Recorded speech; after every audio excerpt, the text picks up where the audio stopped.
Olá, tudo bem? Olha que o Todo-Poderoso abençoe a sua vida abundantemente. Eu gostaria de falar com você sobre qual é a visão que nós devemos ter sobre o trabalho, especialmente os cristãos. Ora, para aqueles que creem, o trabalho deve ser uma oportunidade de usar os dons e talentos para a glória de Deus, para servir o semelhante e para dar um bom testemunho para os demais.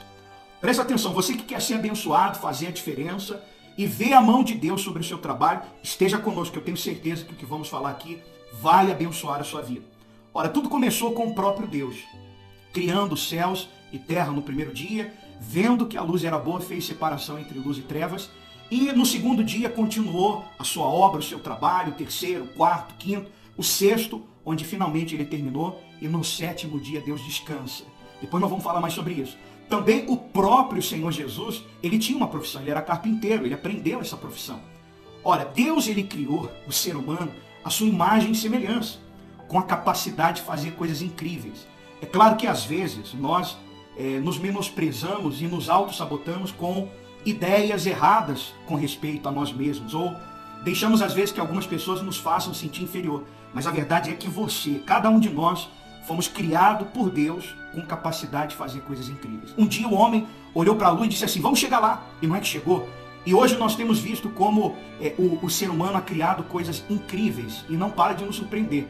Tantas coisas têm sido feitas, têm sido criadas, que só mostra o quanto o Todo-Poderoso tem beneficiado o homem. É claro que nem sempre, o ser humano tem usado esses talentos, digamos assim, para a glória de Deus. Existem pessoas que na ambição de conseguir as coisas são capazes de roubar, mentir, enganar, trair, e se tiver que passar por cima de alguém para poder alcançar o que desejam, são capazes de tudo. Mas eu não quero focar nisso, quero focar nos bons exemplos, como na história do fundador de uma fábrica de chocolates aqui, muito conhecida nos Estados Unidos, o nome dele é Milton Hershey. E é interessante porque durante a Grande Depressão aqui nos Estados Unidos, onde as empresas, a maioria foi à quebra, e muita gente estava desempregada, ele criou uma estratégia para manter os seus trabalhadores. Ele levou os trabalhadores para construir casas, parque, hotel, tudo com a finalidade de mantê-los trabalhando durante esse momento terrível na história aqui dos Estados Unidos, a Grande Depressão. E também, durante a sua vida, ajudou crianças órfãos e outras coisas mais que ele usou os talentos que havia recebido para ajudar o ser humano. Agora, é claro que existem também aquele exemplo de pessoas que terminam, digamos assim, se preocupando tanto com o trabalho, e é claro que existem consequências às vezes negativas com esse respeito. Por exemplo, teve um senhor que eu conheci ele aqui nos Estados Unidos, e ele me contou que quando ele chegou aqui muitos anos atrás, ele trabalhava, tinha 2, às vezes até 3 trabalhos no mesmo dia. Ele praticamente não descansava, se alimentava mal, estava a todo momento tomando refrigerante, e ele ficou muito doente, com problema nos rins, começou a fazer diálise. Ele ganhou muito dinheiro. Durante o tempo que ele esteve aqui, vários trabalhos, ele conseguiu juntar muito dinheiro. Mas em pouco tempo, questão de meses, ele perdeu tudo que ele tinha e também perdeu a vida, porque agora, neste momento, ele já não está mais entre nós. Mas um dia, sabe o que ele fez? Ele priorizou tanto trabalho que ele se esqueceu da família e se esqueceu dele mesmo. Eu também me lembro de um brasileiro em Boston, que a esposa o deixou. Devido a isso também, ele estava trabalhando tanto que se esqueceu da família. Ela disse que ele às vezes chegava em casa e ele estava tão preocupado com o dinheiro que ele nem sentava para poder comer. Ele comia de pé mesmo para poder comer mais rápido. Ele falou, estou perdendo dinheiro, tenho que fazer os deliveries, já perdi um cliente. E chegou um momento que a esposa já não aguentava mais, porque ela era viúva de marido vivo. E ela decidiu então que queria separar. E foi nesse momento que esse senhor veio até a igreja pedir para a gente poder ajudar ele no casamento. Você vê que às vezes as pessoas elas não têm esse equilíbrio. Um doutor famoso, uma vez ele disse que a maioria dos pacientes, mais de 50% das pessoas que buscam médico, na verdade elas não têm um quadro clínico ou não necessitam, digamos assim, de um tratamento médico. O que elas têm, muitas das vezes, falta de equilíbrio nas suas vidas.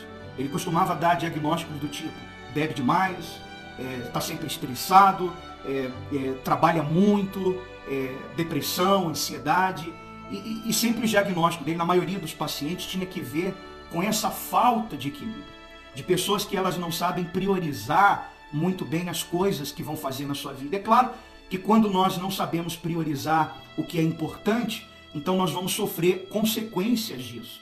Nós vamos terminar tendo consequências. Eu lembro também de um senhor que eu falei, um senhor mais velho, um ancião, E ele me falou que anos atrás, quando ele era criança, ele via os comércios se fechar aqui nos Estados Unidos, não abria domingo, todo mundo fechado os comércios domingo, e todo mundo estava na igreja. Os parques estavam vazios, os lugares costumavam estar vazios, e as pessoas estavam priorizando a presença de Deus. Você vê que nesse tempo não havia tanta gente em hospital, não havia tantas pessoas que têm muito dinheiro, porque às vezes a pessoa até consegue ganhar dinheiro. Não estou dizendo que trabalhando muito não consegue, mas tem muita gente que tem ganhado dinheiro e vive em terapia, vive falando com psicólogo, psiquiatra, porque a pessoa está mal dentro dela, apesar de todo o dinheiro, apesar de toda a fama que conseguiu, parece que falta algo no seu interior. Bem, o que eu quero dizer é que nós precisamos, sabe, dar o exemplo para outras pessoas.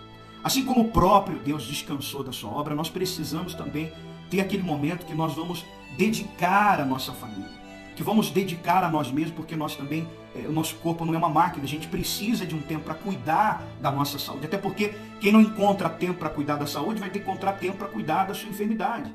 E a gente sabe que no final, nenhuma conquista, nenhuma, digamos assim, nada do que o ser humano possa conquistar possa compensar o vazio da falta que Deus faz. E é exatamente isso que eu quero falar com você. Você quer que Deus te abençoe? Prioriza ter comunhão com Ele. Prioriza. Não prioriza o trabalho, não prioriza outras coisas. Porque, olha, escuta o que eu vou te dizer. Jesus disse assim, ele ensinou desta maneira: buscar em primeiro lugar o reino de Deus e a sua justiça, e as demais coisas serão acrescentadas. Pense nisso, um forte abraço, que Deus abençoe a sua vida mais e mais.